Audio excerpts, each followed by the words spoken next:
మకరం వారికి కనుక చూసుకున్నట్లయితే మీ యొక్క రాస్యాధిపతి అయినటువంటి శని 3వ స్థానంలో ఉంటూ గురువు చేత చూడబడుతున్నాడు. ధనస్థానంలో రాహు ఉన్నాడు.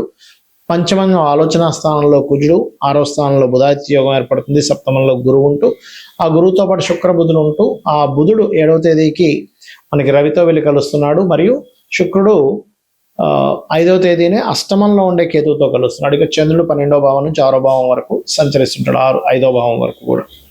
ఇక మీరు నిత్యము ఈ యొక్క గ్రహస్థితి వల్ల ఎటువంటి ఫలితాలు రానున్నాయి, ఏ దేవతారాధన చేయాలి, ఎటువంటి విషయాల పట్ల మీరు జాగ్రత్త వహించాలి అనేటువంటి అంశాలు చెప్తుంది నేనైనప్పటికీ చెప్పిస్తుంది ఈ సాక్షాత్ లలిత అమ్మవారిగా భావిస్తూ, ఆ లలితాంబిక అమ్మవారి యొక్క అనుగ్రహం మీకు పరిపూర్ణంగా కలగాలని, మకర రాశి వారికి పరిపూర్ణంగా కలగాలని మనస్ఫూర్తి కోరుకుంటూ, ఇక్కడ రాస్యాధిపతి ఎప్పుడైతే 3వ స్థానంలో ఉన్నారో మీకు కొన్ని ధైర్యంగా నిర్ణయాలు అనుకోండి, కొన్ని ధైర్యంగా చేసేటువంటి కొన్ని పనుల వల్ల కొంత మీకు లాభం కలగనుంది. ఆన్లైన్లో చేసే వ్యాపారాలు, అంటే ఇప్పుడు ఆన్లైన్లో కొన్ని వస్తువులు అమ్ముతూ ఉంటారు, కొన్ని సర్వీసెస్ ఇస్తూ ఉంటారు, వారికి చాలా బాగుంది చెప్పాలంటే.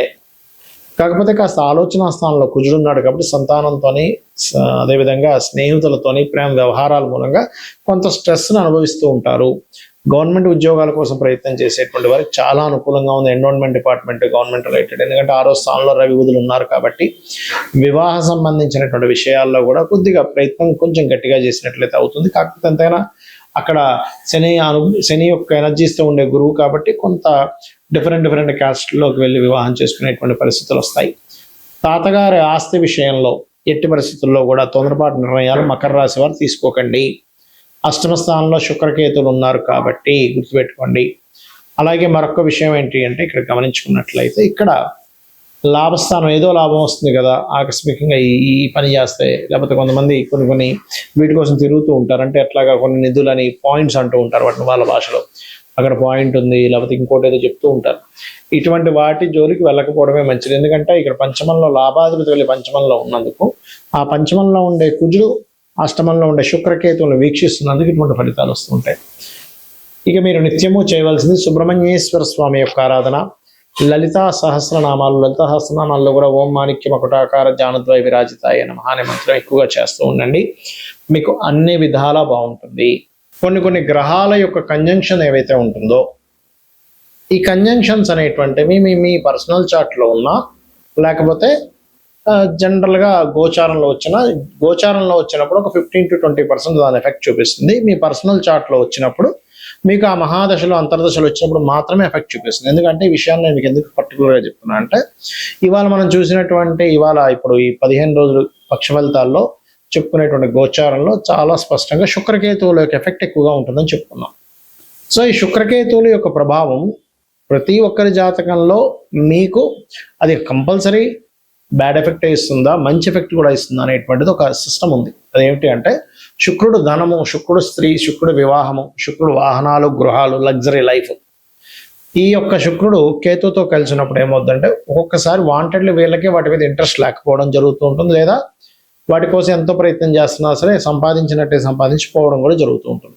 అయితే ఇది ఎప్పుడు మీరు గనక శుక్ర మహర్దశ కానీ కేతు మహర్దశ కానీ మీ లైఫ్లో ఉండాలి. అంటే ఉదాహరణకి అశ్విని నుంచి మనకి 27 నక్షత్రాలు ఉంటాయి. అశ్విని భరణి దాటిన తర్వాత కృత్తికలో పుట్టారు ఉదాహరణకి, వాళ్ళ శుక్రదశ ఎప్పుడు వస్తుందండి? రాదుగా. వాళ్ళకి ఎప్పుడు వస్తుంది? దాదాపుగా 90 ఏళ్ళకి వస్తుంది. 90 ఏళ్ళకి ఎప్పుడు అప్పుడు ఫలితమే ఉంటుంది, బాగా ఏజ్డ్ పర్సన్ అయిపోయి ఉంటాడు. కాబట్టి అది కాదు. మీరు ఉదాహరణకి అశ్విని నక్షత్రంలో పుట్టారు, లేదా భరణి నక్షత్రంలో పుట్టారు, లేదా రేవతిలో పుట్టారు, లేదా ఉత్తరాభాద్రలో పుట్టారు, ఒక ఏజ్లో వస్తాయి.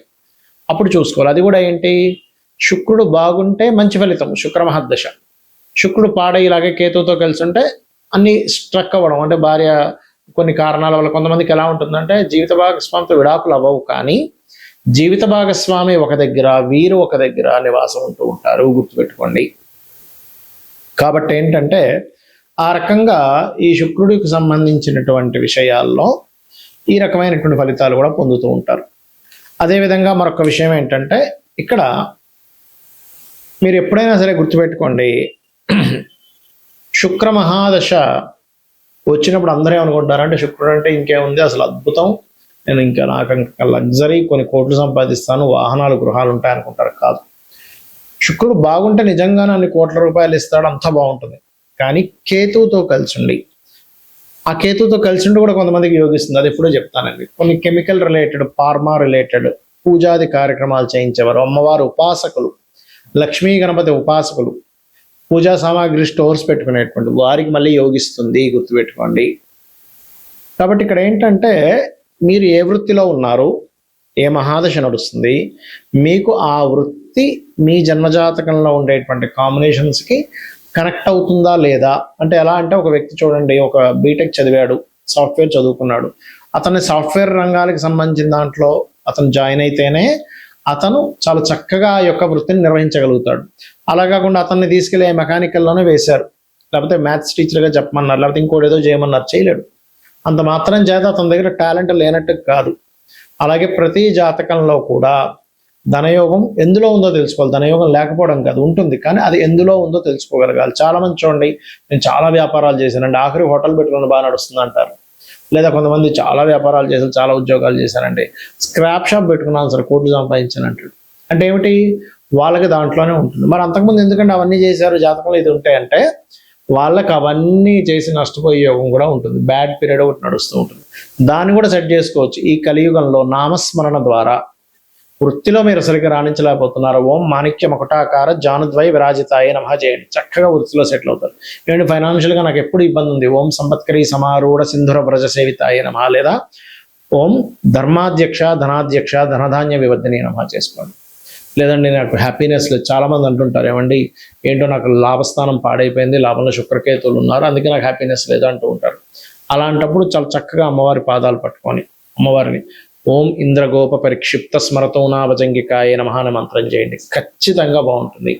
ఈ రకంగా ఏంటంటే ఇది కలియుగం కాబట్టి కలిలో నామస్మరణ ద్వారా మనం తరించవచ్చు, పెద్దగా ఏమి టెన్షన్ పడాల్సిన అవసరం లేదు. దాన్ని యాక్సెప్ట్ చేయగలగాలి. పూర్వజన్మలో చేసిన కర్మ వల్ల ఈ యొక్క గ్రహస్థితి ఏర్పడింది కాబట్టి నేను దీన్ని ఈ రకంగా నేను మార్చుకోగలగాలని ఒక నామస్మరణ మీ యొక్క జీవితాన్ని ఖచ్చితంగా మారుస్తుంది, గుర్తుపెట్టుకోండి. ఇక ఈ కాంబినేషన్స్ ఎప్పుడు కూడా కొన్నిసార్లు ఒక అద్భుతమైన కాంబినేషన్ కూడా ఉంటుంది. ఆ చంద్రమంగళ యోగం ఉందండి, బుధాదిత్య యోగం ఉందండి అని చెప్తూ ఉంటారు కదా.